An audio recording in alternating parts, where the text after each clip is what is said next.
to a theater near you. You shall have one. Eventually, Eventually. I'll work on that. Anybody, the men's folks, we don't know where they are. I should have got some water before I started this. I will text Dave. Yeah, I was too emotional yesterday. I meant to ask people, and I only wound up getting around to asking you. So, I was gonna say you asked me at least twice, so oh well, there we Hat- are. Here you go. Michael. No, not Christopher Michael. Michael Hatcher. I know it's so many Michaels and Christopher Michaels and Michaels. Mm-hmm. Whoa, Yeah, whoa! wrong button. Mm. Don't stop till you get enough. Do, do, do, do.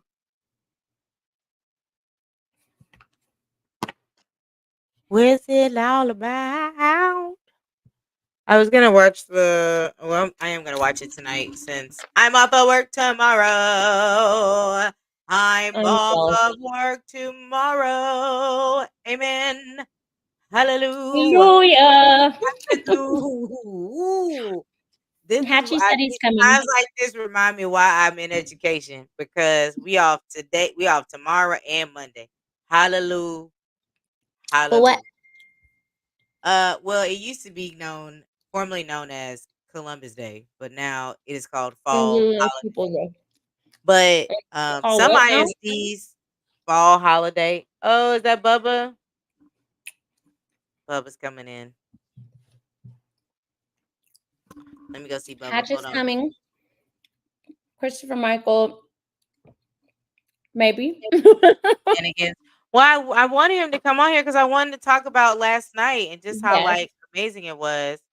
Um, yeah. He's the curator of Oh, the event and all. yeah, that would have been fun. Well, let's guilt him No, to come he's on to this coming, live. just not right this second. Okay. Who knows? I was also thinking because it's gonna be Libra celebration. That's the theme. Hey, Bubba, I'm not opening my present. No, nothing but I want dinner and Oh yeah, we have to tell I don't want Chris happy birthday. I need food. It's first of all, it is food. Number two, we can watch. I can take you to school a little bit later, and we can get breakfast in the morning. Okay? No, I don't want to be tardy again.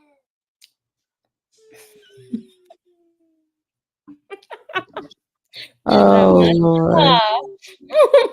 Okay. Well, what do you want to eat? I want something. Here, you can go on DoorDash. I'm definitely not cooking. Put some in for me too. Yeah, what you want to eat, baby? I want to be on chicken. You had orange chicken today. Yeah, but it doesn't give me a lot on my food. Oh It's just on chicken and rice. You want orange chicken? That's what you want? Or sesame chicken. Oh, look at them tears. They just rolled on back up in there, huh? Just Just sucked it right on back on it's in an there. incredible trick. Is buy No, one. the sesame chicken. I thought you wanted orange chicken. Yeah, but the sesame chicken, the darker chicken looks good. She said whichever one comes up first. Meanwhile, I'm having crackers for dinner. You want mild, spicy? No extra spicy. Not spicy? No, not spicy. Mild.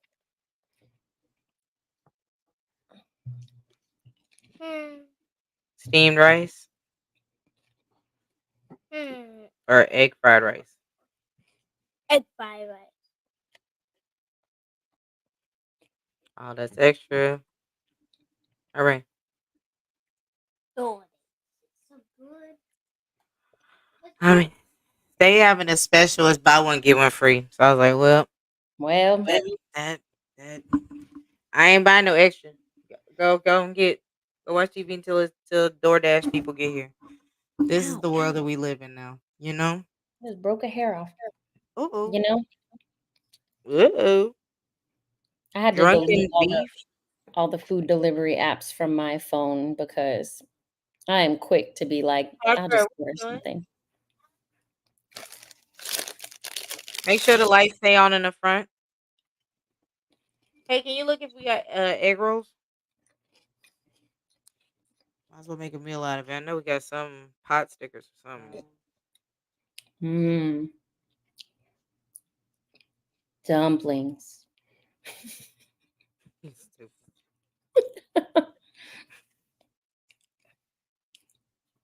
Towel bowl.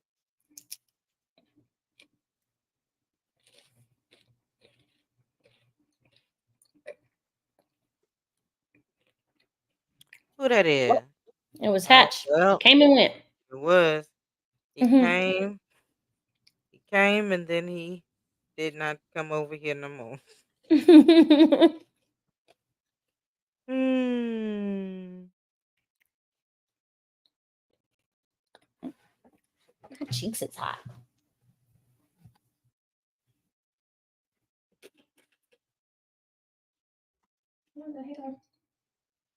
There you go. Yes, there you go. What up? What up? What is? Hey, What Hello, up, the Governor. myth, man? the myth, the man, the myth, the legend over here. The humblest poet I know personally. Humility just flowing out of him as Yeah. we speak right now. Oh, shucks. You got Mr. Michael Hatchar. Without him, I don't know where we would be, to be completely honest. Are y'all seeing the comments? Uh, What the fuck? what? What is happening? Who is sending that? Yeah, we ain't posting that one. Y'all are out of here. Y'all out here reckless. We're gonna What the hell? Rachel. I love what? Who are you? Yeah, don't be weird. You're about to get blocked. Just FYI. yo. That's wow. Okay. All right. Well, What the fuck? yeah, you got. Because I know you like shrimp, and I know you. And No, I I'm know good. I don't want that. You can put that back. Put it back. Yo, I Put hate that back. it Put it back. This is expired. Put.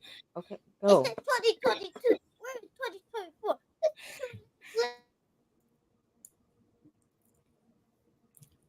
Yeah, awkward. yeah. That was weird. You made it weird. Ah. Hey, Christopher Michael, just in time. Booty who? Can you hear me?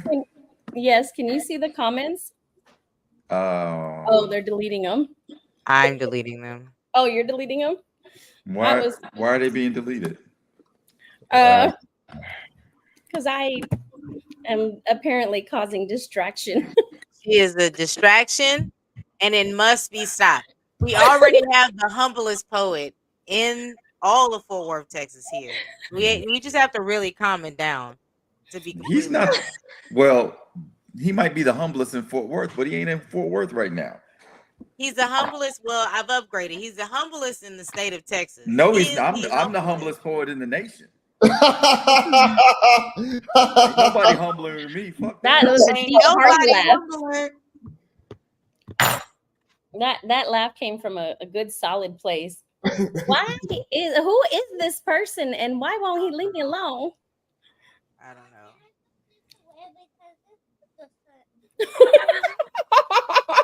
Why does he hate Tova? Because he wants to just love me. Apparently, he wants to. You should send her money. That's the best way to love someone is just send them money. Oh That well, was here. so Let me. weird. I'm gonna put her Cash App in the thing. Oh, you don't know my Cash App. Yeah, dude. Here it is.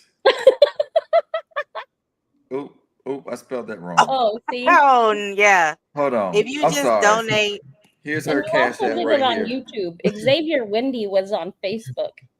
Boom. There's her cash app. Send her all the money you want to. That was so Is he weird. blocked from talking or blocked from seeing it?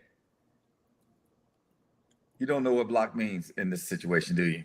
no, it said block. Nope.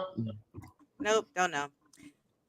Anyway, so Sorry to cause such a stir.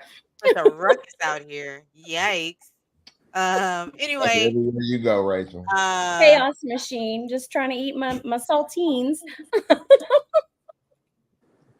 he said that and got confused how to be decent on the internet. That's fine. That's fine. You can totally hate me. That's okay. Anyway, welcome to the Awesome Poetry Slam podcast.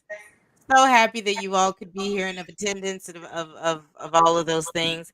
We're here for special reasons. One is it is Christopher Michael's birthday today.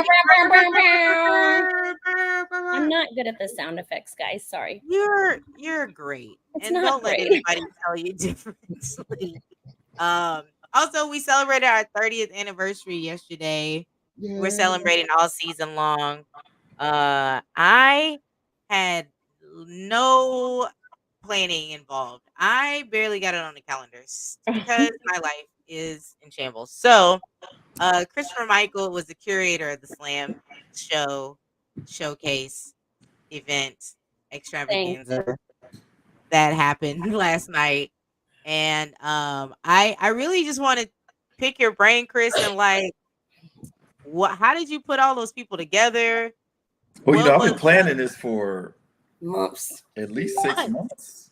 Yeah, I know. Yeah, I mean, the people were easy. I reached out to the Slam champs, and between love of Austin Poetry Slam and egos that we all pretend that we don't really have, they were like, stage, yes, poems, I'll do them.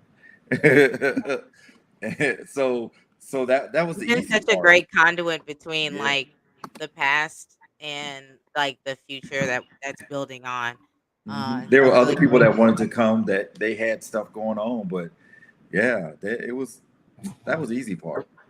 Well, honestly, shoot, we was already over time. So I mean, next year I think that we can continue to have that Slam Champ showcase, but just have it at a bigger venue.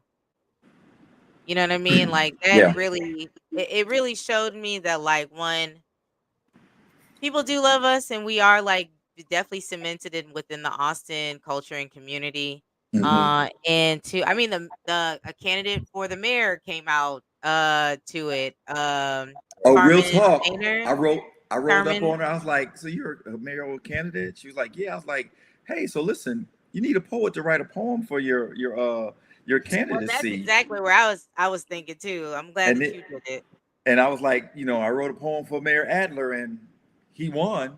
So then after the show, she was like, "I want you to write a poem." Wow. Yeah. Nice. Good job. I'm She's starting dope tomorrow. too. Like if you research her, she like I worked with her on a community health event in like 2018, 19. Just like on principle, she's super dope.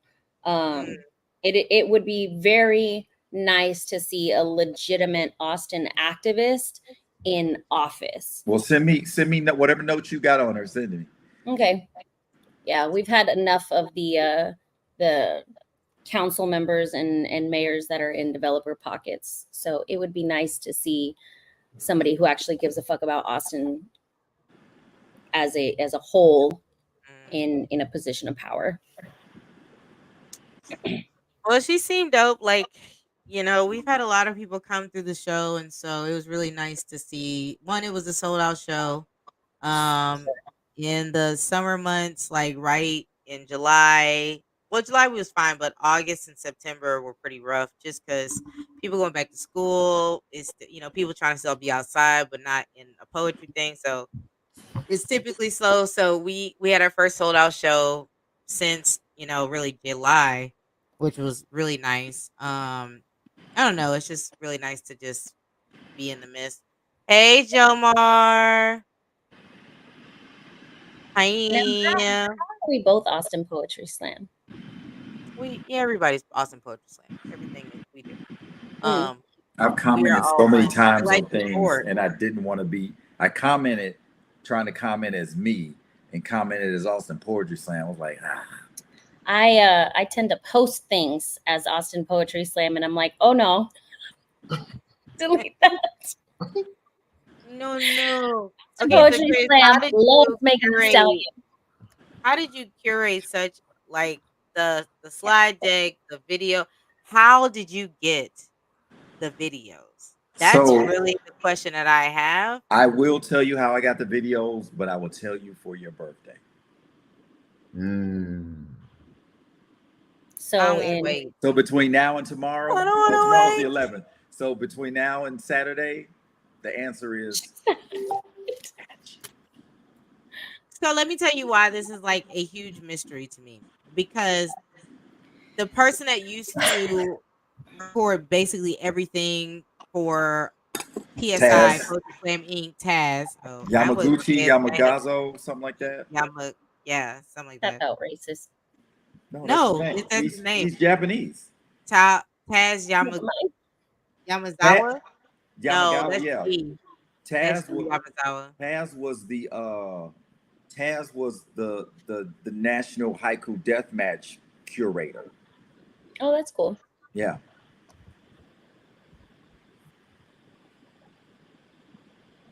Tova's child had a breakdown prior to y'all coming about. Oh, I thought we were just sitting in the silence of the racist accusation. That's what I was doing. I don't know. That's what I was doing. That's what I was doing. I was just letting it marinate. Nice. Sit in it. It's live. No, her child was getting upset, and then they ordered DoorDash, and it sounds like more drama is happening with the DoorDash. You muted yourself and said something. I coughed. Oh. This has been an interesting podcast so far. Listen, Ooh. that first 5 minutes cannot be blamed on me. That was not my fault. I am merely existing, and I can't help it if people are fucking weird. No, that's definitely not. That's not on you. That was not on you. That was definitely weird. It was really. It's so weird. But welcome to my life. These things happen all the time. It's a good time. Anyways, so the person who Jomar says, tell the people about every word.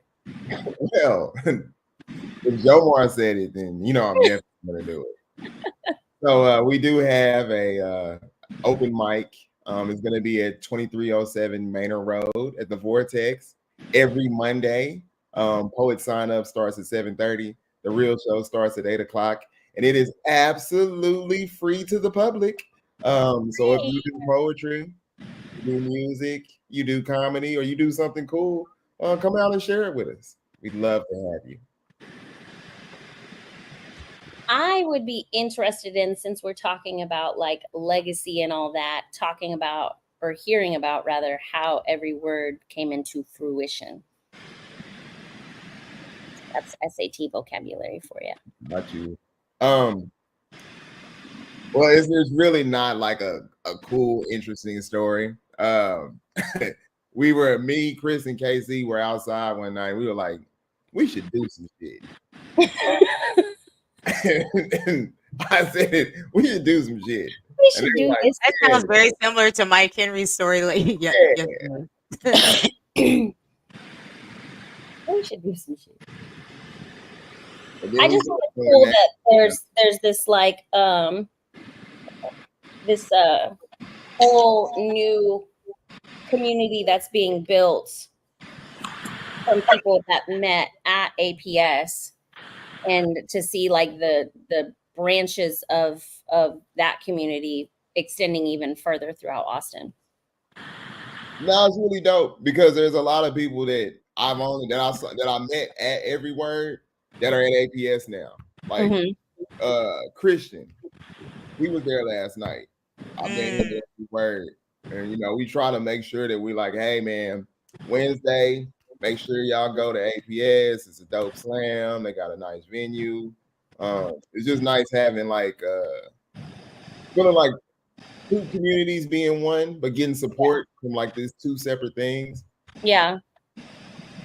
Yeah, the cross collaboration, I really appreciate that, man. And I don't know, like people are like, "Oh, are you worried about, Mike having a show on Monday?" And I've always been in the camp of like Monday is not Wednesday. Wednesday is not Right, Monday. Those are not right. the same And days. And they're the there's same too show. many poets and too much audience to accommodate All of in them. one night. I just And don't there like was a when I don't like when people come from out of town, from their own arena, and roll in and don't even make genuine attempts to connect and coordinate. That bothers me. Like we Right. do have space. I mean, this is our territory, so to speak. It's my block. Courtesy is appreciated. Like, I mean, you don't owe me nothing, but some courtesy and respect would be dope. Right. But as And I've far as never felt like people in the community breaking off and creating more and more, that's wonderful. yeah, I didn't I know when like I remember Mike coming to me early, like they didn't even find a venue yet. And he's like, "Yo, we thinking about doing the show, an open mic." And I was like, "That's dope." Because there's one like there needs to be more people within this community to make it survive. Right. It can't just be Austin Poetry Slam holding up on this pillar and then you knock down everybody else that wants to do something different. Or, everybody has this art, but we all want it differently. Some people don't like slam. They don't want to be in a slam. They don't want to be in a slam. They just want to do their art and go to hell home. And I appreciate that and I support that. Like, I'm gonna just give you this bow bow and then I'm done. Right. And so I really appreciate, and then to like Austin used to have an open mic or a slam every night somewhere. There was Right. no night in Austin that you could not go. Like you were like, man, I really want to see some poetry. There was nowhere there was a place for you to go to, right? Whether it was an open mic, whether it was free, whether it was, round robin somewhere when it used to be a Ruta Maya's. That still exists. And so after the pandemic, we are continuing to rebuild this community. And I'm another thing I'm really loving that there are so many black and brown people that are leading in different spaces and not just being the artist or the talent. Like we really are behind the scenes, organizing, making things happen, creating our own art, but also making sure that we create space for other people to have that art as well.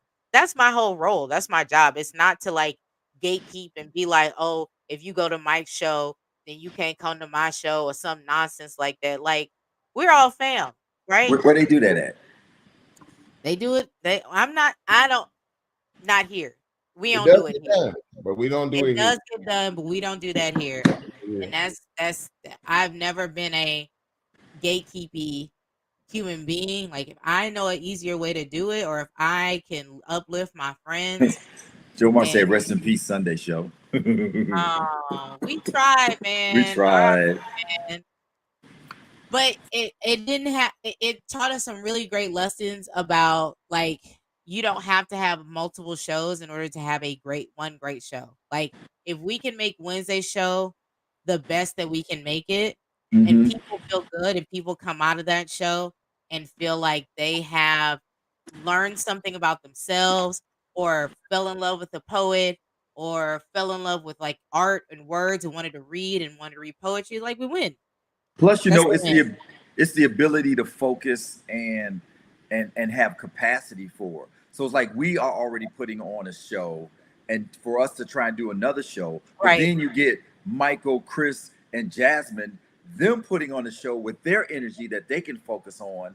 And then it's like it's the same group of poets attacking two different audiences, providing two different products with the same foundation. Like this it's hell yeah. All Yeah, of the things. it only makes each other stronger. And like we will always promote every word because it is my brother's show.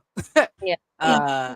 If there's nothing else, every word is always. I only get let out of my house once a weeknight, which is on Wednesdays. So as soon as summer comes around, I'm in that thing, but it's outside. We gonna work it out. We gonna work it out. We'll We figure gonna it get some mosquito spray. We gonna work it out. Also, I've seen some of the footage. It's a lot of young people, and now that I'm entering in my 40s, I must think about the mature nature of who I am, and if I can have a fan, maybe a mint julep out there, maybe I can.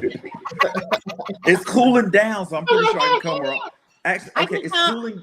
I intended to Uh-huh. come more often once it cooled down, but now in my last few weeks of school, I got to focus on that. So I got to figure out when I can come and not neglect the work I need to do to complete it. So those are my excuses for now. That's my Yeah, excuse for now. yeah, And we then got a little. and then December gonna roll around. I'm like, but it's too cold out there. Oh, we won't be Well, I out. don't I was just gonna ask what's gonna happen for December or listen. oh, Right about now, just got an indoor venue for their Wednesday night. Like, they've been outside at Avant Garden. A solid 10, 15 years. Yeah, rain, Yeah. sleet, and or snow, or all of them combined. We come I in performed in the rain. out there and right about Yeah. now. I also did a feature in the heat, and Chris can't handle the heat. Like I was shiny, greasy for my whole set. And a right about now set, they were like, you got 20 minutes and won't stop you when you hit 30. So I was going. Was that when you Right. were wearing that tank top? Yes. Yeah, It was I hot seen as it. hell. Yeah. That video, Hatch is remembering you in a tank top fondly. You know. it was glistening. Your chest was glistening. like, the I Hey, remember ears hey, when my you were sexy shiny. don't discriminate when people is viewing it. I know that's right. That's right. That's why. I know that's right. Tell him, friend. I that video that you showed of me last night, I have never seen. So Baby going Tova. back to the Taz, going back to the Taz debacle, Taz got mad at PSI for various reasons. I don't know how illegal or legal all of the things were, but he got pissed, and he has literally every footage we have ever had of PSI is like in his house in Chico, California. When the first time I went on tour, I don't know if I told y'all this story about my tour life, but I went to California. I did like 6 weeks in California. I started in Southern California, wound up going to the Bay, went to Sacramento, wound up going to Denver, then wound up going to Columbus for the WALPS 2011. So I just had a whole like 2 months that I just wasn't in Texas. I was just out here. And I stayed at his house, and he had a cat, and he said, "Oh, it's not my cat. It's just the cat that chose me." And I said, "Oh, okay." That was the first time I was like, "You should get your own place wherever you go. Do not stay with people. It's not worth it." And I had to be there for like 2 days before I had to fly out to Sacramento. So he literally has like Slam Planet. He has the first 10 years of National Poetry Slam that's ever been recorded. I saw videos of Anish Musgani, like the famous Anish Musgani indies. So there's like it's not a folk tale, but Anish Musgani was they used to have indie finals during National Poetry Slam. They ended it and started iWhoops, but in indies finals, he was doing his poem "Shake the Dust" and the lights went out, and he still was performing his poems. Like hindsight, thinking about that, like the poem is memorized. Who cares if the sound? I mean, if the lights went out, is the mic on? You don't need to see me to hear me. But anyway, everybody was so pressed, and everybody's, "Woo, wow, he did that poem in the dark. It was in the dark." I was like, okay. Anyway, I saw the video, and I was like, I see why y'all got crazy, because y'all was like, I did say Slam Planet. I saw Slam Planet. I saw the early Mike Henry actually has a documentary Is that Slam Planet or is that Slam? There's two documentaries. What's the one that Mike was doing? I don't remember. I saw a viewing of the other one with New Eurekan? Paul Williams. Yeah, the New Eurekan one. I think that's Slam Planet. I forget the one that Mike Henry was putting together too. But so anyway, he has all of this footage and he got mad and he like just gatekeeped all this footage that of Slam. He has like Patricia Smith's earliest work. Something should be archived and put in like national libraries, but here we are. Oh, so the Saul Williams one is Slam. So Slam Planet is the APS one. It's the APS one. I saw the APS one. I saw Christopher Lee acting a donkey and him and Zell cussing each other out at nationals. The New Eurekan team damn near broke up right before final stage in Slam. I thought we were bad. They were reckless. Like they were literally cussing each other out at practices and being like, "All right, well, we're gonna do this poem together." Okay. I got the 2007 and Indy and Slam Team finals. Wow. Look at those DVDs. DVD. So okay, DVD stands for digital video disc. Right. What it is that a laser is used like a record player, and then you can play them and watch video. I have a PS4 still, so I can still play DVDs if I hooked it up. Just saying. I keep something at my house that could still, just in case, you never know. I need a VHS player. Might be go up. No. No, I got video. I got VHS tape from early I do have VHS days, and I need it. I do have VHSs. Okay, so Chris, just talk about like how you put it together, how you put together the set list. Because I was like, y'all should do prom, and you're like, no, don't do prom. So you like already had it queued up. Like, what was your vision for the show? So it was Slam Champion Showcase, but I didn't want to just. I wanted to focus on the history of the actual slam and the competition, and I wanted to introduce it to the new audience and simultaneously give homage. So I'm all about immortality, and the best way to become immortal is to write stuff down, get it published, put it on video, and to make sure people keep talking about it. So I'm trying to make sure I keep talking about people so they live forever. So I started off with focusing on the teams that worked with Austin Poetry Slam, like Colleen Poetry Slam. This was our first team in 2007. I wanted to make sure that I shouted out. Also, I want to wait before you do. I love that you had the foresight to bring in Austin Young Soul and Colleen Poetry Slam, even though I know we're all a part of those things, right? Mm-hmm. Like, it's super important to recognize like how all of our scenes are really just interconnected and interwoven. Yes. There is no. We used to compete with each other so much that like other people outside of our community thought like, damn, they really do hate each other. Like, no, we really do love each other, and we just create slams so that we can see each other. Because if we don't, we'll never see each other. We competed with each other. Yeah. And when we formed teams, the teams would compete with each other in order to get stronger. Like we had regional competitions with all the teams. So I opened this up with Shake Madness. He's a dude on the left. That's Shake, Alley Cat, Queen Pen, and P16.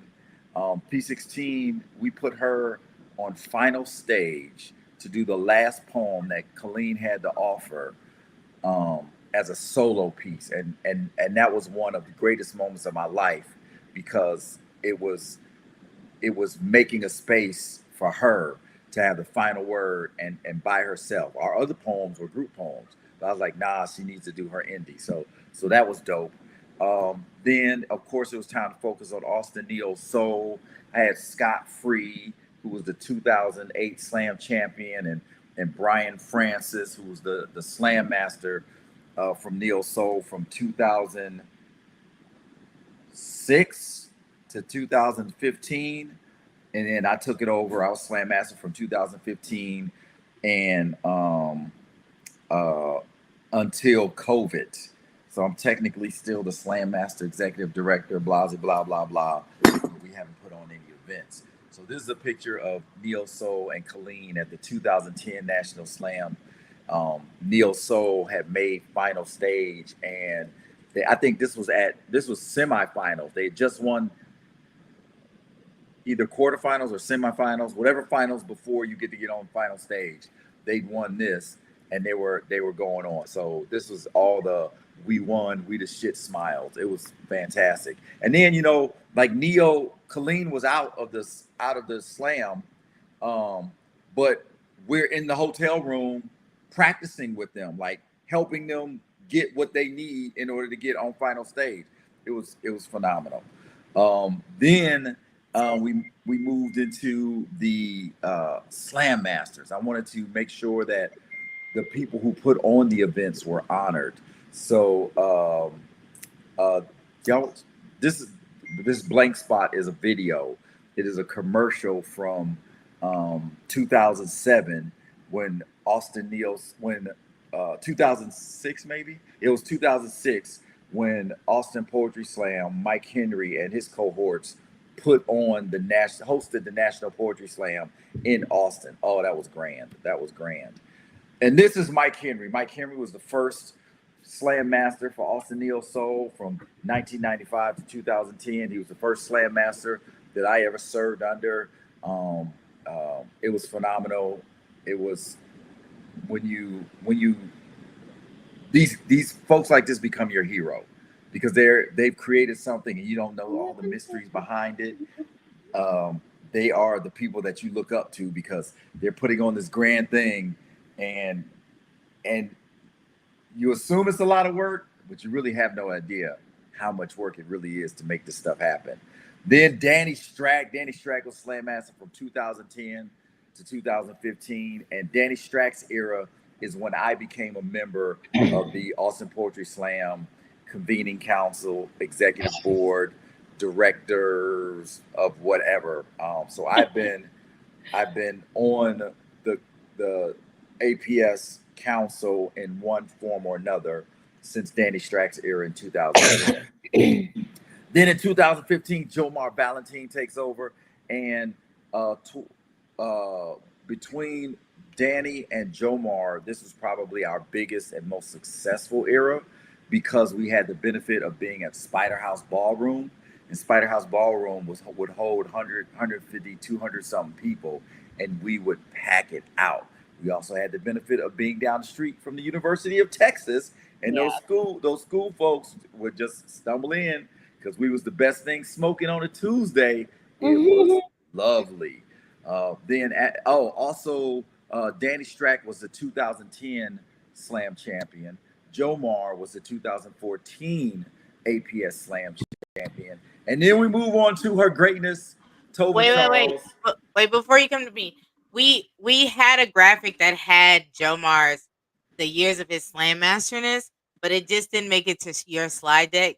So I just want to say we love Jomar Valentine. We love everything that he has done. Oh, this is just the Slam champion graphic. Yeah. Oh. We added it later. I added in the A and the Slam Master thing. Okay, send me that.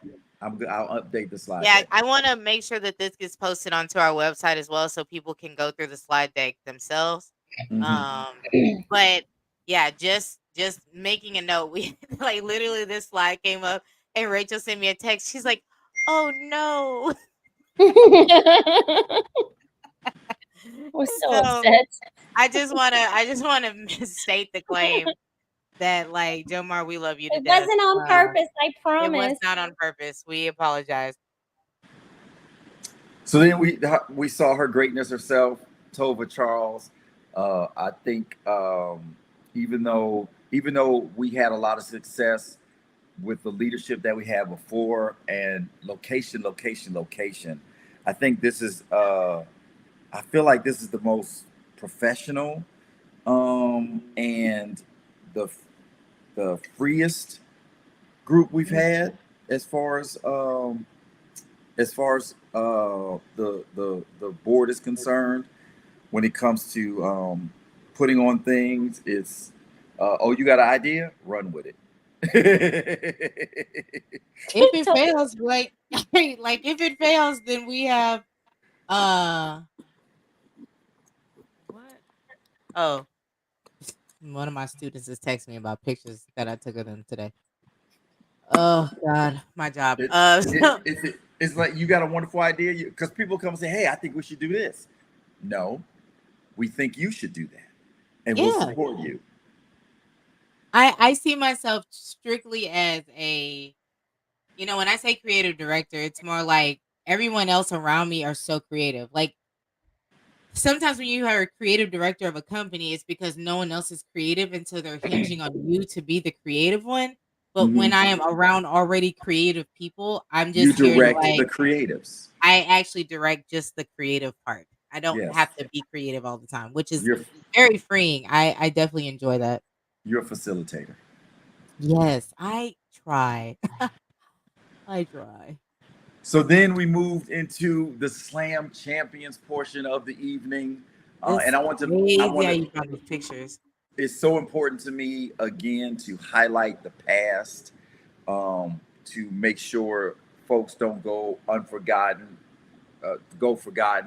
their contributions to whatever, because all of this is built on, like there's so many pieces. If you remove one, the whole thing could crumble. If you go back into the past and removed any one of these people, then we wouldn't be what we are now. So they must be celebrated. So we went through the teams: 95, 96, 97, 98. Highlight: the dude on the left is Ernie Klein. Ernie Klein, I believe, was the 98 Slam champion. And Ernie Klein is the writer of Ready Player One. Didn't he do, he did something else? There's Ready Player 2, which did not see as critically acclaimed. No, Was Ready Player Two is a Catalyst, good book. No, I'm talking about there's another movie. Artem. Oh, I don't know about the second movie, but No, there no, no, no, is no. Movies before that. wait, what's his name again? I forget. Ernie Klein.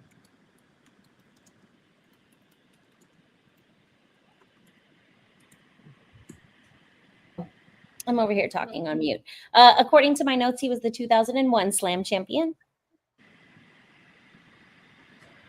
I have a list. Oh, Fanboys, Mystery Science Theater 3000. 3000. Mm. It must have been Fanboys that I'm thinking of. So yeah, Ready Player One and Ready Player Two is actually pretty good.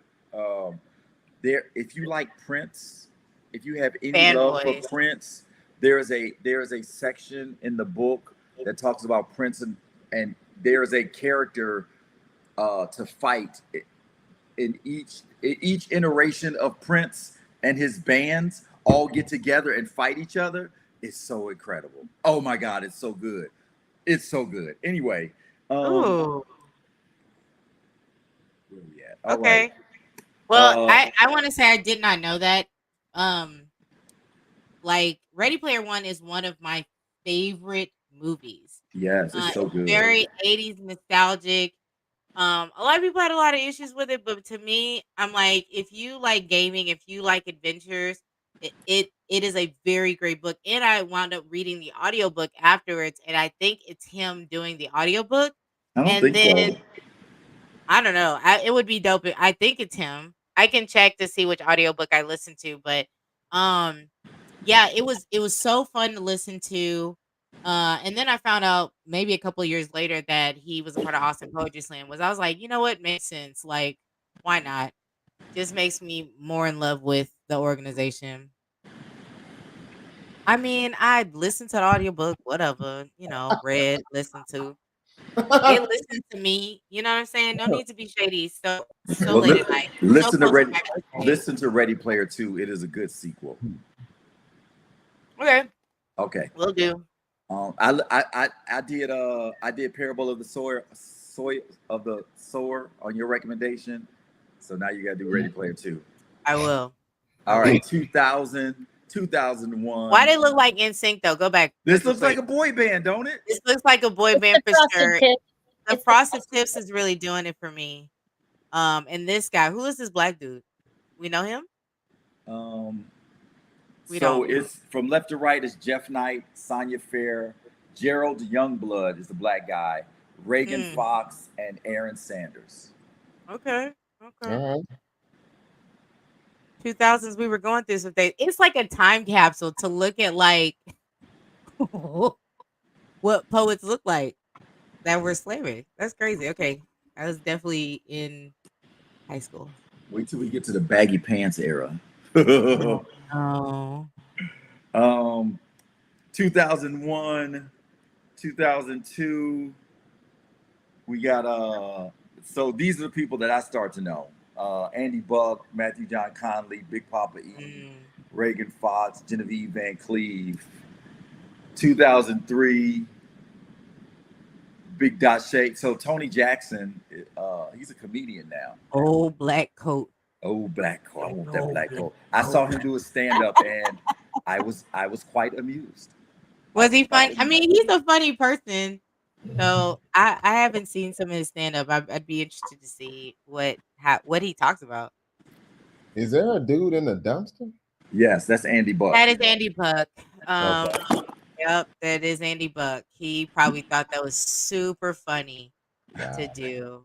I think my first group piece was with Christopher Lee. I got that video somewhere.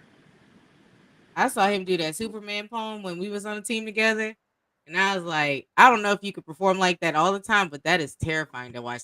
That it's heartbreaking to watch that. I remember Superman poem. Zell Miller III is on here. He puts on these hip hop theater explosions. They are incredible. There's one coming up. Black Nerd, yeah. October, November. Zell, if you're he reached out to me. I need to reach back out. I suck. I'm gonna do that now. But Zell, I'm putting it out here in the universe. I'm going to reach out to you so that I can just text him now. Okay, just text him now. I don't know what form of communication he reached out to me. Probably Messenger. All right. Well, and then we move in 2005. 2005 was a pivotal time in Austin Poetry Slam. It's when they when things started to make a course change. It's when they really started to blow up, and it might have been because, oops, that wasn't the next slide. Dashe Moonbeam was the slam champion who was in the audience there, and he does some incredible work. He has this poem called Bamboo Thickets, where he actually does capoeira, and in the middle of the poem, he does this full ass sideways flip on stage. Yeah. That shit was wild. It's incredible. He did it with a mic in his hand. Does it with a microphone in his hand. And then we hit 2005, and we see the young rookie Christopher Michael. Mike Whalen. Look at the significant absence of gray in my beard. So weird. Mike Whalen was the 2006 coach of Austin Neo Soul, and they made it to Slam Finals and second in the nation their whole rookie year. 2006, that was my second time on the APS team. Then I spit a couple poems, and I was the poem I wrote in 2002. And one of the worst things that can happen to a poet is when your poem is still relevant. And it's about racism in America and all that stuff, and the same shit is still happening. Like, anyway, 2007. I love this picture. Yeah, this is a slick that picture. It's a slick picture. Look at Danny Strag. Danny Strack's on the team. Yep. Them mutton chops is wild. Woo! Used to be gnarly. 2008, we see Danny Strack and Dashe again, Tony Jackson, Andy Buck, and Christopher Lee. Danny, I one day we're gonna get Danny on here. He needs to tell you like how his origin story of how he got into slam. It's so interesting. Go ahead, yeah. The slam champ for this year was Felita Hicks. She's busy out doing shit with the Grammys. So She's the first Black woman to become slam champ at Austin Poetry Slam. 2010. This is when we see the beautiful Tova Charles. Oh, and she disappears. She's here, but not there. Get your life together, Tova. Get your life together. Well, we gonna skip by your little your thing. We had Lacey Roop in the audience, and even though Lacey Roop wasn't an APS slam champion, Wow. they did serve as they were the Women of the World Poetry Slam champion for Austin Poetry Slam and the individual World Poetry Slam champion in 2010, whilst in 2011, and represented us well. Placed 6th in the world, Craig. Of all the humans who identified as women that year who competed, she was number 6. Number 6. Pretty big deal. It's too late, Toby. And I was number 10. That's the same year. We were on the same finals that year. I was 10 that year. Nice. That's where that footage is from. It's from when I made final stage in Columbus. This 2011 team seemed like such babies when they were on the team. Sheesh. Kevin Burke touched stage. Wearing the same outfit as his file. Yes, he had the same outfit on in the poster they did on finals. I mean, that he did last night.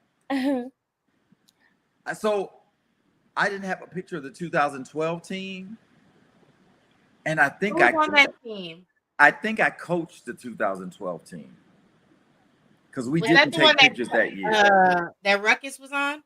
It was Ruckus, Kevin Burke, Good Ghost Bill, She Who Shall Not Be Named. Sure.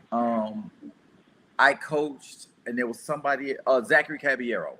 Yeah. Yep. Was it Zach the slam champ that year? No? I don't think so. I don't remember who the slam champ was. It was Kevin Burke. It was Kevin. No, it was Good Ghost Bill. Good Ghost Bill. He was slam champ 2012 and 2013. Yes. Good Ghost Bill made it to. Now, Good Ghost Bill had COVID, and he was recovering from COVID. Drove all the way from Houston to Austin to get on our stage and bless us. And he tested positive more than 2 weeks ago. We should say that. That's information is irrelevant because he'll probably test positive for the next 3 months. Well, he was at the stage where he was no longer contagious. Yes. It's rude to say he was there with COVID. I didn't say he was there with COVID. I said he had COVID. Oh, okay. I thought he was recovering from COVID and managed to drive. No, yeah. I was like, that's rude. No, not this. We weren't talking about the Slam Master. We were talking about who was the Slam champ and the coach of 2012. Yeah, we know. No. Yes. Then Broem. I played this poem. Go find Broem on YouTube. This is my favorite group piece. Like, this poem touches me. It makes me laugh. I agree. It makes me weepy-eyed. It's such a good poem. And that's Kevin Burke and Good Ghost Bill. I'm sure they've done some other great stuff. This is probably the best thing they've ever created. Then I made my way back to the 2014 team. This is when Tova Charles was coaching. Whoo, I was so nervous. I was like, why y'all listening to me? You did a fantastic job of corralling a room full of people pretending not to have egos. Sure. I appreciate you saying that. I do not feel. I felt like I was just there to be like, well, what y'all want to do? Okay, we should do that. Why? Yeah. Say hello. Why? Okay. Or rar. So 2015. This is the 2015 Austin Poetry Slam team and the Austin Neo team on stage at the group piece final. I really can't remember if Neo came in third or second. I think we were second. I know APS was first. I got the trophy around here somewhere. I'll let you know in a little while. Mr. Dave. What is Mr. Dave's role in APS? What's his position? What we call him? He's our logistics, right? He does literally I everything. call him the minister of records. Minister of how- Records, yes. He does a lot more I than was that. watching a lot of what is it called? Harry Potter. No. The dragons. A dragon. Lord of the Dragons? Game of Thrones. House of the Dragons. Oh, okay. Yeah. He was our 17 slam champ, and then in 2016, 18, SC says. I don't have a picture of the 16, 17, 18 slam teams. Somebody needs to make that happen. Find that for me. Okay. Find And then I don't remember what year this was. Angry and happy. This Hope is I have a final. I'm child pretty if sure that this was helps. the final stage. This was the final stage. Your child appears to this be is about the one that. Oh yeah, that's Harper. She was like 2, maybe. This is the. I think this is the one that SC won, if I'm not mistaken. so 18. Yeah, it had to be. Yeah, Harper was like 2 at the time because she could at least walk, and we were trying to match. It's either 16 or 18. What year was your child born? 2016. What's the orange? So this is probably 18. What's Yeah. the orange? Neil Soul took 3rd place that year in the Group East finals. What? The orange. Ooh, the wall was such a good Oh, group boy. piece. Orange. You're not Wait, wrong, What friend. is that red one? What? And that is it. What is that red one? Girl? Well, I appreciate you, Chris. That was a beautiful, beautiful like Yeah, it was. capture of 30 years in 2.5 hours. And I'm Nope. so grateful for the people that was able to come and perform. Next time we'll make it bigger and better. Maybe we'll do like a 2-day one so we can fit, all the people that we wanted to fit in there and make a festival of it. I don't know. But thank you again, Chris. That was a labor of love. Thank you, Rachel, Bye. for all of the graphics. All the graphics that Yes. Rachel Z is the creative director. She is our PR person. She is our answer the emails correspondent. So if you hear anything beautiful, it's probably from Rachel. It ain't. I gotta tell you, so the I can't remember what my whole thought process was, but it was the pictures that Rachel, the flyers that Rachel did that cemented the idea for the slideshow. Oh, Danny Strike. Hey, Danny. Hey, Dad. Say hi. Say hi. Uncle Hey, Danny. how about you get up in here, Danny? Yeah. Yeah. Yeah. Tova was just saying she wished you were up in here. Send him a StreamYard link. Send the StreamYard thing. This ain't even what I wanted. No, you let me go. You get off of me. Very nice. Okay. Bye-bye.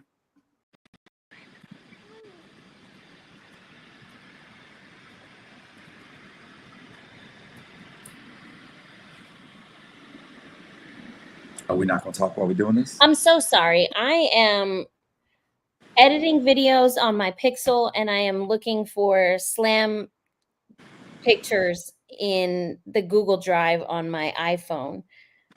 I'm present. I am participating. Was Michael's excuse? I was just gonna see how awkward it got. He was just waiting to see how bad things And I could just get. wanted to see who was gonna say something first. What the fuck is happening? I would like to say, as the noob in the room, that it is, and I said it on Jomar's post, but it was like inspiring and humbling and inviting and warm and just all of these adjectives being in that room last night. There's something just profoundly different about walking into a space that is filled with so many different people, personalities, race, creed, blah, blah, blah, and it feeling so welcoming. And everybody not even knowing each other. It's I think the fact that people have been, there was over a century's worth of slam talent on the stage that care enough about the space that has been created to circle back and come and share that. So it's just a very specific experience. Oh, wow. Look who we got here. Hi. Danny Hello. Strack is Hey. here. Danny, my Strackerton. It's great to see News, you. Papa, and all. How are you, friend? I'm doing well. Yeah, I'm out back. Eloise is hopefully asleep by now. We'll see. I I love that y'all are doing these podcasts now. You know, we just like being around each other a lot, and this is our excuse to do so. Chris, don't lie. You love us. Please stop playing like you don't love us. He That's loves so it so much sweet. he took it. Right, he actually was entitled it Christopher Michael presents the Awesome Poetry Slam podcast. We're working on the title. We're working to add that in there for the next graphic for sure, Yeah. for sure. But yeah, we were just we you know a lot more about what happened in the yesteryears. We were admiring your mud chops from back in the day. Back in the day. I wanted you to kind of, since we got you, could you kind of tell your origin of how you got into slam and really how the your universe led you to Awesome Poetry Slam? Well, sure. Yeah. I mean, you know, I always knew I wanted to be a writer, and that was just sort of part of my identity. So I think people knew that. And I had a friend who told me about Austin Poetry Slam at Egos. It was like June of 2003. And I went, and I remember, I feel like it was like Peter Nevlin and Felita were slamming, and maybe like David Hendler. Maybe Tony Jackson was there, you know. And I came out of it thinking two things. I was like, man, this is the greatest thing ever. I want to do this for the rest of my life. I love it. I'm going to be great at this. And the other thing was like, oh, everybody's just complaining. I'm going to not complain in my poems, you know, like, and in fact, I'm going to like make fun of people complaining. And my first few poems were like making fun of people complaining, and I was just a total jerk. And like, it was kind of coming from a place of ignorance, you know, because I had led sort of a sheltered life through that point, I think. You know, I'd traveled a lot, so I was like a little bit worldly, but like I think I was kind of dumb, privileged. And I think that, you know, going to the slam every week both taught me how to be a writer, but it also like, because I listened to all the poets, you know, it opened me up to other people's stories, and, you know, Taught you to be a better human. It taught me to be a better human. Yeah, like when I go back and look at my like old poetry, it's not that it was like coming from a place of like being mean or anything, but it was like from a place of ignorance. Like I didn't think that anybody was going hungry, you know, like I just didn't think that happened in America. I didn't know, you know, so that's the kind of thing that slam taught me. But yeah, 2003 I started doing it. 2004, like I went to my first nationals just as an audience member, and I feel like the team was like, why the heck is this guy there? He's such a weirdo, and why is he even part of the scene? He's just like such a hanger-on, you know, like he's coming around everywhere. David Hendler didn't want to be my LiveJournal friend and stuff. Everybody was on LiveJournal. Everybody had a blog. That was the social media at the beginning, in the Egos days when I started. And I was about to say, Danny, you're gonna have to explain to some people what a live journal is, because there there's a lot of people that do not know what that means when you say them together. A live journal. Why would you? Yeah. Okay. So Yep. like Yep. pre-Facebook, there wasn't really such a thing as social media, but people started blogging, and there were a few different blogging apps or like websites that people used. And for whatever reason, when I started doing Poetry Slam, everybody in the Austin Poetry Slam had a live journal, which was a blog that they would post long form content to, like a few times a week. And that was the way that people connected with each other. I haven't thought about that in a long time. And so you would like send friend requests like you do now, but you had to accept them. Otherwise, people couldn't see what you wrote in your blog. And one of the poets, David, who's a great guy, just at the time, he was like, "Who are you? You're such a hanger on. Like, why are you trying to be my friend?" And I was like, "Cause I'm a poet, and we're all friends, right? Isn't that what we do? We all friend each other on the social app." So yeah, and I don't think I was very good, and it took me a long time. Um, there's a pod. What is this? A podcast? Tiffany's here. It's the Awesome Poetry Slam podcast. Hey. Yeah, let me get the monitor. The baby's gone to sleep. Yeah. You can do all your little podcast shit. With a Yeah. monitor, though. Get your shit together. And I guess the rest of my origin is basically like spending years going to slam every week and getting better.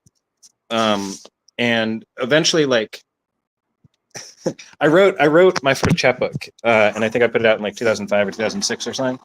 And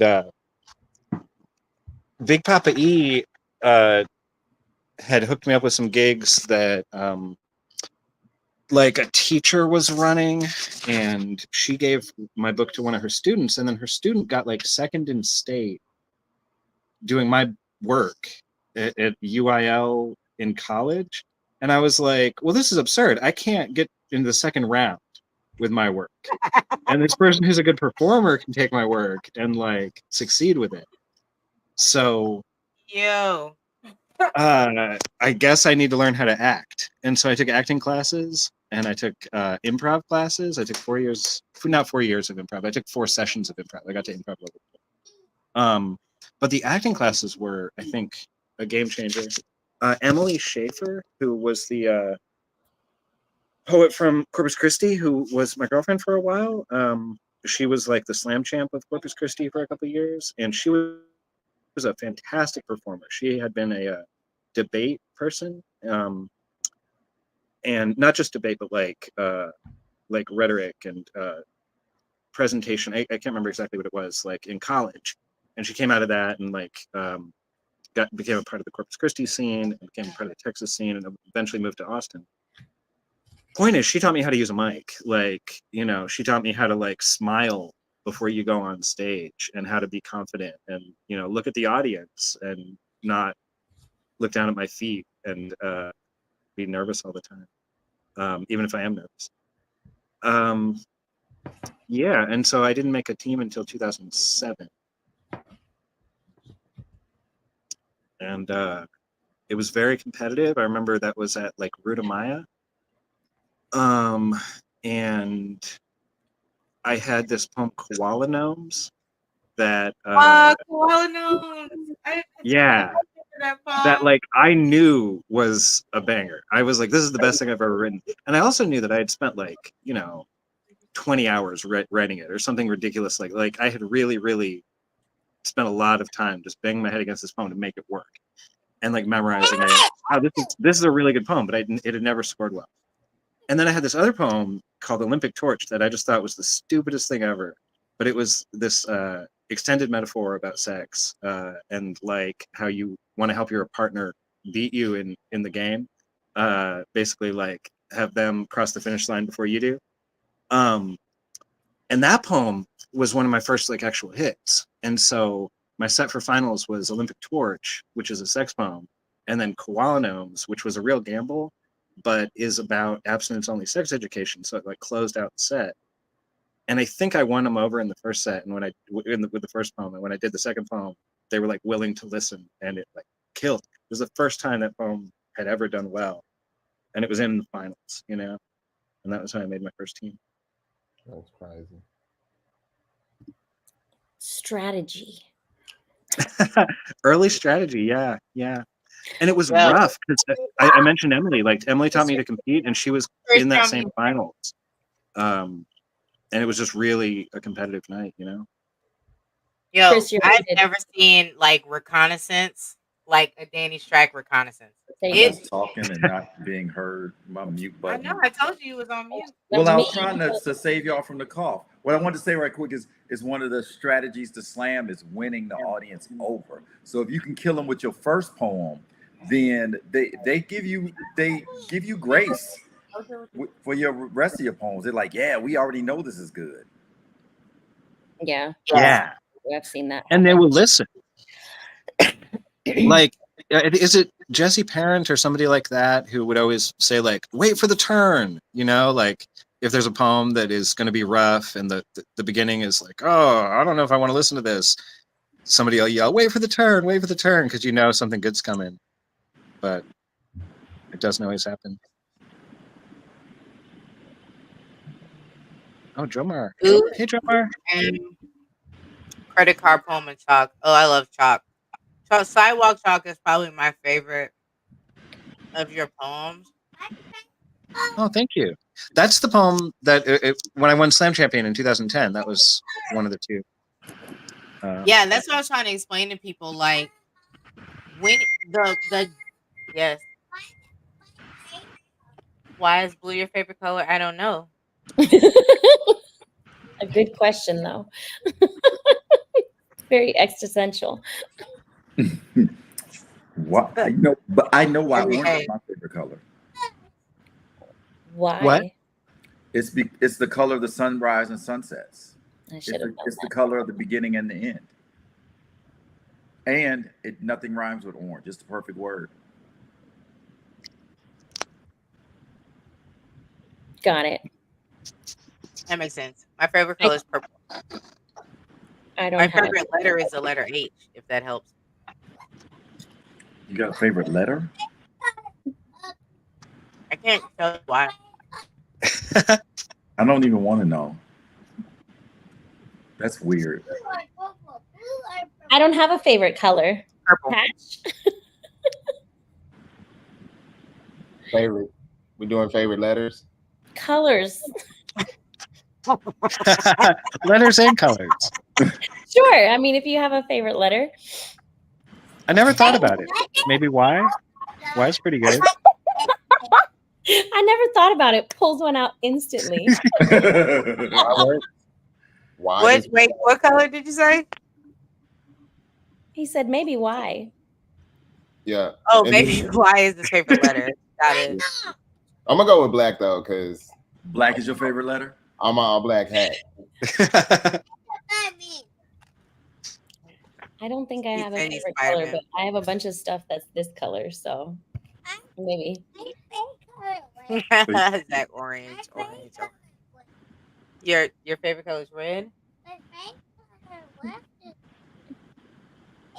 Thank you so much for letting me know. Appreciate it. Red is also a good color. Red is also very good, strong. Like bull. is. Strong color. Strong. Important color.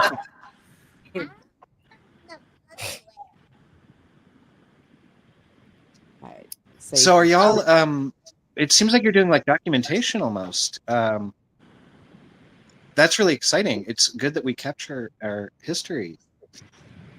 Yeah. Are we gonna like write it down? Well, somewhere? the credit for some of that goes to whoever dropped files in the APS Facebook page, because all those team pictures were on the APS page.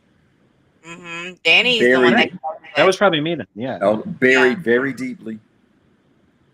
You Danny we had another awesome Poetry Slam website that Danny spent a lot of time on WordPress, and I don't know how that worked. And so if we paid for it, I'm sure we could because you had it documented the names, the years, all that stuff on there.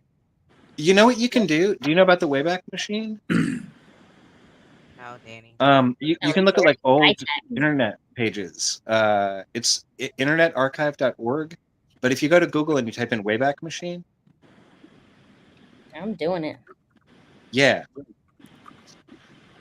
it should take you to internetarchive.org/Wayback Machine.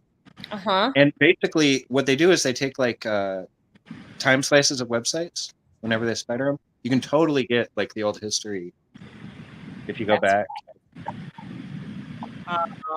Something's wrong with it. I'm trying to go to it. Sometimes you have to. There's like a slider or a date selector of some sort, and you can select different dates. So if one date doesn't work, you can like go back further. Oh, I also wanted to let you know that LiveJournal is still a thing. People still have one. It's still Wow. a website. I bet mine I still don't know if exists. it's the same iteration of what it used to be back then, but you should definitely try it and see if it's there and see all your old work. When the poem that Chris showed me last night, I don't even remember how I wrote that poem. I remember that poem kind of. I remember that I that I remember that day before finals, me, Chris, and Doc thought it was a great idea to go to the movies and go see Battlefield LA. She was like, "Oh yeah, it's about aliens. It's gonna be a fun little movie to watch before finals." These two army veterans over here watching it sobbing. I'm like, what is Damn. happening right now? Now, I will say that You the muted, Chris. movie is very good and very unexpected to what it was. It was like alien invasion, but from the like actual soldiers' point of view. And so they don't know everything that's going on. It's very like disorienting from them. They're just trying to keep their like little team together. And they just keep getting picked off. And so Chris is over here like going through flashbacks. Doc is going through flashbacks. I'm like, Lord, I don't know if this is good for any of us. I'm crying because they crying. It's So sympathetic to what's happening. I think it was Battlefield LA or something like that. It was Battlefield LA. But I have the not watched movie, it. they don't really, you don't know, at least the soldiers don't know aliens are attacking. But it was realistic battle scenes. And then there just happened to be some aliens instead of, Right. Germans or Russians or something like that. So it was a lot. It was a fucking lot. We basically went to go see Platoon Yes. in LA. And Yes. we did not know it. And so that was a lot on my mind. And I knew at the time I had enough poems to get to final stage, but not enough to really go far. So really I was like, I'm just here for vibes at this point, and I'm gonna just do these poems that I have. And I wound up getting 10, which was great. And me and Lacey have the same birthday. Happy birthday, twin. Her birthday's coming up on Saturday too. Why are you being so disrespectful? Anyway, they can't even hear you. So it was just like, man, I've never been back on final stage. That was really dope to be back there. And just enjoy like women being women around, They had one of the girls that was in final stage, she was being coached by a man. And yes, you can be coached by men. I'm not saying that. It was just a weird vibe where it was like all women and then this one dude that was just in the backstage. It was like, okay, that's great. Thanks for coming, I guess. I can't remember who it was. I mean, if it was, I can't say. I'm not gonna say their names anyway. If I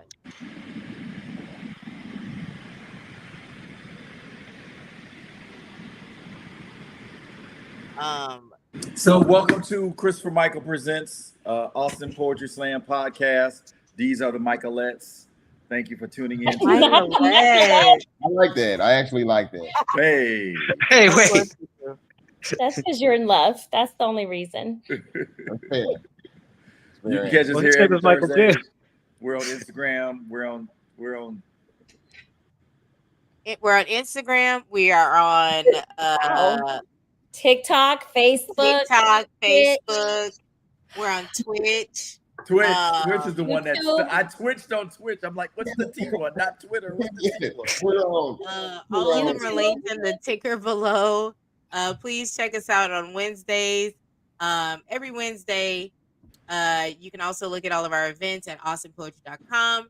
Remember, every Monday is Every Word, Awesome Poetry Slam's favorite big brother, little brother. You older than me, Mike, so you gonna be the big brother, and I'm gonna keep my little sister.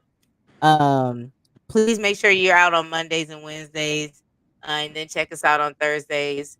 We're here every Thursday. Well, we try to be here every Thursday. There's an iteration of us here every Thursday. I don't know exactly who will be here, but we gonna be here for you. If you have poems that you want us to review, please send them to awesomepoetryslam@gmail.com. We will review your poem and score it 0 to 10, and then you won't be mad at us because you told us that you wanted us to look at your poem. Are there any other church announcements before we wrap up tonight? I think we're. Would you like to discuss our shows we got coming up? Yeah, I do. I would love to do that. So next week we have the quarterfinals. That is going to be hosted by Joe B, Element 615, whatever he's going by this week.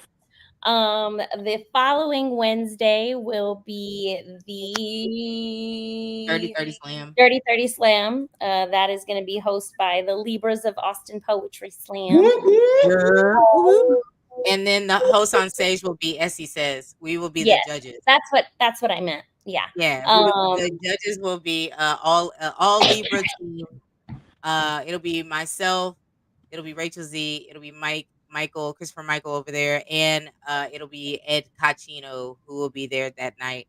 So, and then we're picking one random Libra out of the audience too, because there's always one Libra. There's always one Libra. We had talked about probably the most beautiful one there anonymously. I don't know if we're still doing that or not, but probably. I mean, I don't know how we would do that, but I think that would be just we just slide the scores over to the side. Yeah, and Dave just gives out the total. We'll just sit at the same table with the yeah, that works out. See, teamwork, dreamwork. And then at the end of the month, or the end of the month, the last Wednesday of the month is the Christopher Michael show that will be hosted and filled with the podcast owner himself, right. Mr. Christopher Michael, Mr. Humble, the world's humblest poet, will be there. And by the second, Christopher Michael will be none other than Everywhere Poetry, who is also humble. Mike, if you could just tell us the humility, like what makes you the humblest poet in Fort Worth and really of Texas, since Christopher Michael has taken the national title in the world, and will you be vying for the national title of the humblest poet? What do you say?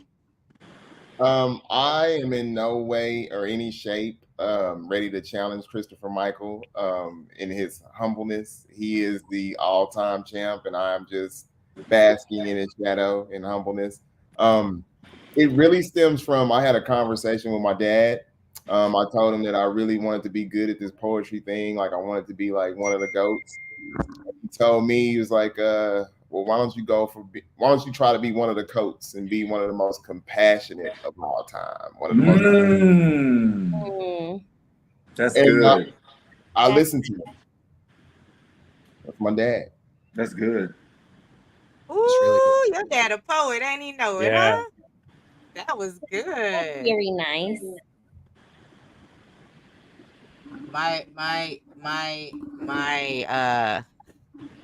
Yeah, my mom doesn't understand it, but she be supporting. She be like, I guess you got that thing on Wednesday again.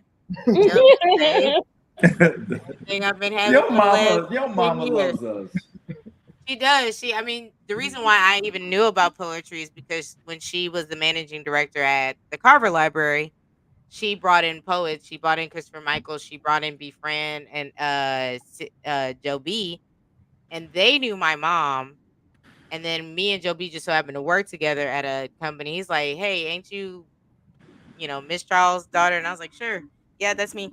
And then kept inviting me to Neo Soul for months. And I was like, nope, I'm too busy. And then I became unbusy.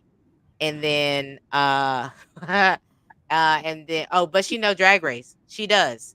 She be like, did you see? She be just trying to talk to Jomar just to talk about Drag Race. I don't really have. That's not my bag. I don't know anything about Drag Race.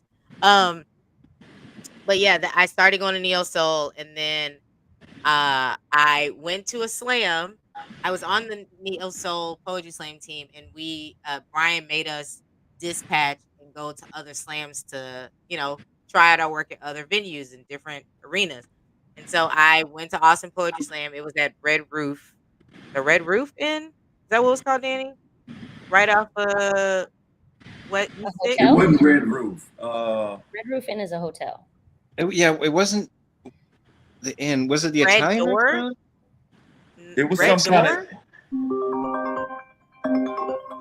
Who was that? Sorry.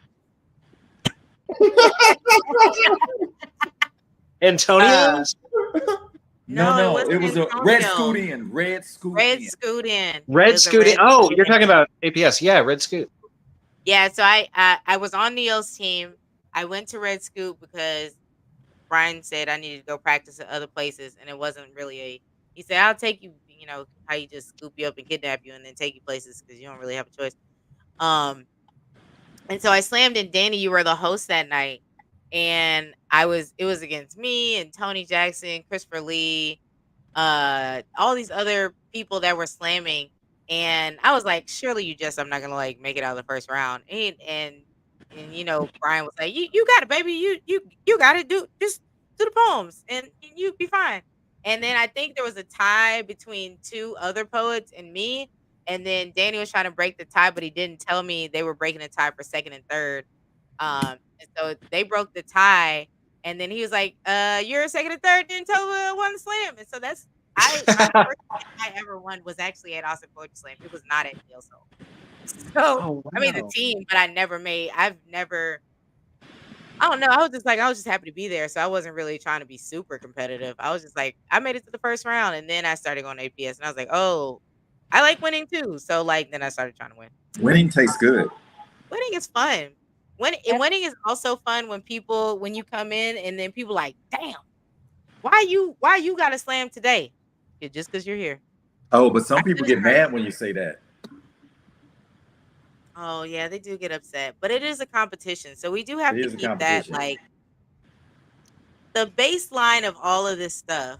We are all artists, and we all do love the art, and we do love poetry, and we do love writing. And what artists How don't like attention on their work? What you do it for? What you showing it for? And there are some people that don't like the competitive nature of slam, and that's okay because that's why slam ain't for everybody. If you want to do spoken word and you want to perform like slam, but like not be judged, then just do that. You can do that at open mic. You don't have to do that here. Um, but I think sometimes people get confused that the community, like we love each other, but we also compete against each other often, and we enjoy the competition and we take pride in that. And we don't like, you know, if Mike won one week and SC says wins the next week, like nobody is Then it must be beaming over my turn. Mike. Then it might right. I must rise up now. Like write better. I don't know. Or if you are good at the art, and Perform then get better. Right shit. Or like people how pay wanna good listen attention to. to the show and figure out which of your poems will work better in the moment. There are three important Mike, components. baby. It's or four. There's writing, there's Mhm. compelling story, there's connecting with the audience, and did I say performance? Performance. Mm, Yes, When you performance. said- And you got to have a couple of those things. And not everybody is adept at it. Some people are natural at it. Some people need to learn it. I've seen some people get on stage the first time. And I'm like, ooh, you should come back. Try harder. And then 6 months later, damn, they good. Where'd they get that from? I thoroughly enjoyed causing chaos in slams sometimes. I wasn't really here. Some slams, yes, I'm here to try to win and compete. When we were in quarterfinals, I remember saying that to out loud. I was like, we were at Spider House, and not that I got tired of winning because that sounds bragging, because I am one of the humblest person I know. So You're probably the humblest woman in Texas. I'm probably the humblest woman in the world. If we trying to be like real, like specific about where I am in my journey, my humility like knows no bounds. Like Right. here I am being perfect for everyone else, and then the humility sometimes has to cool me down. You know what I mean? And I just like to say, if you would also like to attend Christopher Michael's humility classes the way Tova has, you I too have. can be as humble as I we am a are. student. I am a student, and now I'm trying to spread the word of humility to all. Now, And prices are reasonable. My prices are humbling. humbly. Oh, Wow. ding, ding, ding, ding, ding, ding, ding. But yeah, like sometimes I remember one time I was at quarterfinals, and I was like, "Yo, if y'all just let me win, I swear to God, I will not slam until finals. Just I'm tired of slamming every week. Please just let me win." I've gone to slams and be like, I'm gonna eat this shit. I'm gonna make them pay for slamming against me, and I ain't win. I've gone to slams like, God, I Oh don't want to no, be here. I can't wait to go home. I'm gonna throw some bullshit. Oh damn, I keep making it to the next round. that has Here's some happened more too. bullshit. Oh fuck, how did I win? I didn't want to be here. There have been some times Danny will attest that I was literally reading off of anything, and it was shit performances, and I kept getting to the second round. I was like, Danny, I just want to go home. Go home. Zachary, You were too nailed good. it on the head. We are the bastions of humility. Oh my gosh, thank you so much for recognizing us in this space for Bastions. But no, I remember one time someone said after I won a slam, they were like, "I'm happy that you won, so now you can stop competing, and I can start winning." And I was like, "Who says that I'm the reason why you're losing? That's a silly thing. You are the reason why you're losing. There is nothing stopping you from winning other than yourself." This is a very like the formula is not difficult on how to be successful in slam. You have to be consistent. You have to be passionate about what you are talking about. People can call bullshit immediately and they will humble you with them scores. And some people come in there like it's a rap battle. Baby, this ain't a rap battle. Nobody is here to hear you see what. The only person that has been classy enough that has like made it feel like I know that he is rapping, but it's is Dashe Moonbeam. Dashe Moonbeam is the smoothest. You be thinking he's just talking to you, and this fool is hitting you with 16 bars. I was like, oh no, this is a song. A published song. Oh A no. published song. That's on Spotify. That he is one of my favorite human beings. I remember when I was on the finals for 2010 with Danny, which Danny had the worst draw known to man. Like in the first round, he had to go first. And then the second round, you had to go fifth, which is like you were the first of the second round too. And he still won. I was like, that's some strategy for your ass. Because I would have been like, well, I'm cooked. Good night, everyone. So long.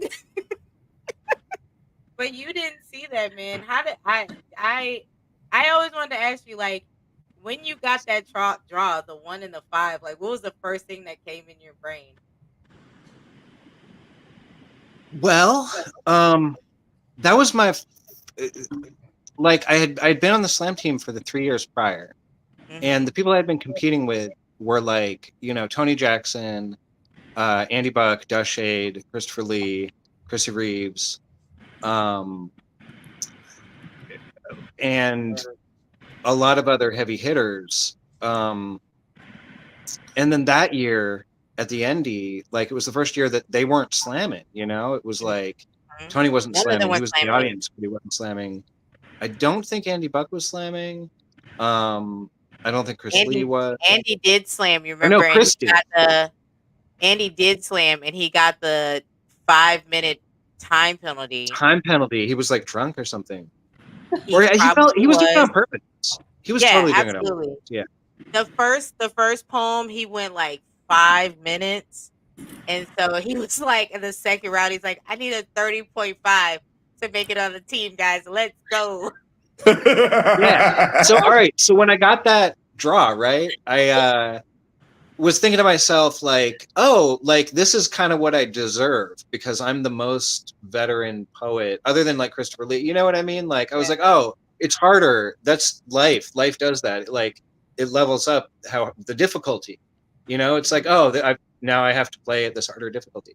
I also remember thinking, so the Stephen Hawking poem, you know, I go off mic in that poem, and it's justified.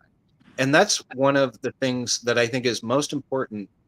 If you're going to go off mic, like figure out a way to justify it in the text of the poem, you know? Zoom in, zoom out does that too. It's like, oh, okay, like when you're zoomed out, you're off mic. When you're zoomed in, you're on mic. Most people who go off mic, I don't think justify it. And by opening with that poem, it like set this bar that was too high, and then the scores for the rest of the night were low for everybody. You know what I mean? Like I got like a 26. And then I was like, all right, I'm dead. Like, I'm not even going to make the team. And then the person who went after me got like a 25. And then it was like 24, 25, 23, 26, 25. And I was like, oh, I guess I'm in this, you know? Right. But I'm pretty sure that it was because I had like a big performance piece that I opened with, like went super hard. And the justifying going off mic. Yeah, you are one of the few people that's like when you see the one, you're like, okay, you and Ebony. Ebony's actually kind of terrifying when she gets the one because Yeah. it like stirs something in her belly, and I almost get nervous when she becomes like when we've done draws, right? Sometimes she's taken the one from other people. Like people be like, "Oh, dang, I got the one," and she had like the 5, and she's like, "Here, you can take it," and we're like, "Oh, god dang, Ebony, we just wanna have fun, and you're just Ebony, you're here to like prove a point, and that's great." But once I got into that shoe of like it doesn't matter where I land. I'm going to do the poem that's like resonating with me right now. I know that it's done. I know it's well done. I know that it'll connect, but I just want to do this poem. I used to trade off numbers all the time. Take the 2, take the 3. I was really trying to get out of the slam so I could go home, but I wasn't gonna give like a shit show. I was still gonna give a good. But it also I makes you didn't better, count you it. know? Like you are hardening Yeah, yourself at the same time by forcing yourself to go early all the time. yeah. When Ed pulled the one, we was like, "Oh, she gonna win." Yeah. So who's taking the second place and the third place? Yeah. If you draw the one, basically your goal is to do such a good performance that nobody else can beat it. Like you are the flashpoint before there is a Yes. flashpoint. You know, like you set a standard that's super high, and it doesn't matter what your score is because the people that go after you like aren't going to be able to do that much. Those are good times. We should have one episode about poetry slam strategy. I think that was like the weakest part of my like coaching is that I'm gonna do these poems that I really think they're really great. And I'll read the room and see how it's going, but I was never I don't want to pull the trigger on a poem. But Danny used to have recordings. I don't even know how you got all these recordings because now thinking about it, people aren't really putting shit online like that. You just was like sneaking videos and footage of teams, and he had it on a spreadsheet, and every team had their own spreadsheet, and he had the names of the poems and how it scored in different venues, and I was like, this is some root work right here. This is some witchcraft, and I don't exactly know how even spreadsheets work. I think there's a pivot table in here somewhere. It was just, and it was before. It was No, before. even I don't understand pivot tables. Oh, good, good, good. I was like, a lot of things is happening on this thing. How did you get all that footage, Danny? Research, like my kind of obsessive nature, you know. Like at the time I was real good at googling stuff. Like I'm still good at googling stuff, but Google sucks now. Really? Yeah. Most of what you see on Google, especially if you're trying to buy something, is like not trustworthy. And what I mean by that is not like you can give them your credit card information, it's fine. What I mean is like you can't trust a good review. Right. Reviews are bought and sponsorships crank it up to the top. Not the good stuff, not the most searched stuff, but who paid the most to be at the top. So Yeah, Exactly. I usually the first sponsored one. I usually don't go for it. I'm like, let me see the rest. I usually scroll down, I scroll scroll past past those. Yeah, and even if I'm looking for your site, I'm not going to click on your sponsored version of the. I'm going to go to your site, Yeah. so Google doesn't know that I found you through your paid sponsorship. Mhm. Yeah, Dan- that's a good way to do Danny, it. Danny, do you have a tattoo? Do you have the APS tattoo? No, I do not have any tattoos. If I were to get one, it would be that. And Tobit, do you have one? I do. I don't know. Did you get the APS one? I did. I got the Sweet. APS with dog tags. It's kind of shit to see right now, but I'll send you a picture. Okay, Uh, yeah. No, I've yeah, I thought have about it. the APSA That's and the one I then was our getting. dog tags and then my kids' names in it. I I don't say if I'm know. gonna put anybody's name in it, it's gonna be my kids. And Chris, I you have it don't. too, but Yeah, yours is like inside the owl. You gotta where's Waldo? it's in the knot of the wood that the owl is sitting on. But I don't know who else has it other than me, you, and Christopher Lee.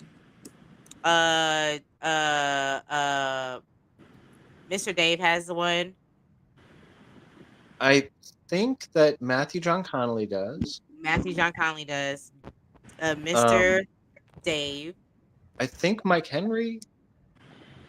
I don't know. Um, Mike Henry didn't because I talked to him about it. He's like, it's crazy that people get the tattoo, and like, he doesn't have the tattoo yet. He said, but he would get one if. I'm gonna get another one because mine the ink faded, the ink spread out, and you can't see it well anymore. Oh, I'm the only one that has it. Yeah. Katie Cowden. Cowden. Yeah, you're right, Jomar. I was thinking there, and there's definitely some other people too. So the long tradition is now. Listen, I'm gonna say this, but we gotta be. Don't I wouldn't have even never come to let it go. I wouldn't even. Yeah. I'm just saying it used to be. It's not now, but it used to be a really big deal to have the tattoo. I got it because it has been a part of my life for well over 25 years. I've been on multiple teams. I've coached. I've been, vice slam master, all of the things that involved. So yeah, it's just interesting that like some people that may have not been on that entire journey sometimes get the tattoo. So I wasn't gonna say And all we're these. not gatekeeping.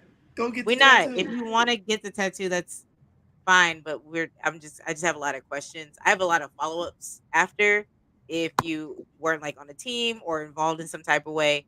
But people get tattoos of oh, Chris Chris left. left. Oh no. He was Okay, well, he was he was offended. offended. I hate that for us. Well, Danny he wasn't. He's just his internet probably is shit.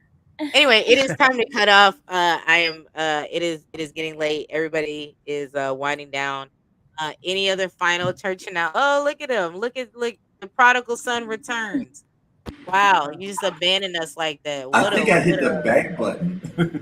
I I don't think know what I Jess did. Howard may have one. Jess Howard may have Oh, I one. could be. That's true. She does have All love right, it. we are hour and 43 minutes into the show. Well, Yeah, I thanks was for letting me just join you. wrapping up until you left. Well, thank you so much for stopping by, You were Danny Shank. wrapping up You're always 45 minutes welcome. ago and started a new conversation. That's We did. true. Because Yeah. ADHD is amazing to me. Again, thank you so much, Danny, for stopping by. You have a permanent open invitation anytime.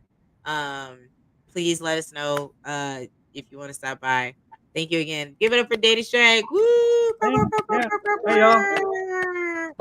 y'all. Everyone else, again, Mondays we're everywhere poetry slam. Nope. Every word open mic. Open mic. Michael didn't Everyone even open mic. flinch. He was gonna let it go. It's fine. If people would have came out there and been like, "Where the slam at?" Where the money at? You got to slam your car to drive if you want to get there. Right. Slam a domino, and that's about it. That's all you can do out here. It is free. It is at the Vortex off of Manor Road. Please check them out every Monday. It is for free. So please go out. APS. But it's only free on Monday. Only free on Mondays. Don't go over there for any other time. They got some good pasta over there at the thing. Wednesday nights Alamo Draft House, 1911 Aldridge and Mueller. And Barrel of Fun is Austin Poetry Slam Wednesdays. Every Thursday, you will see us here. Again, if you would like to review your poems, please send them to austinpoetryslam@gmail.com. We will, if it's not offensive and we don't viscerally hate it immediately, we will review it and put it on our podcast, and then you will be able to see it, and then you'll get our judgment as harshly or unharshly or as unserious as we can be. Thank you, everyone that came out tonight to follow us. We appreciate it. Thank you for the replay gang. You're the best. And then we will see you next time. Bye. Studio. Don't log off. I was just about to hit the button. I know you.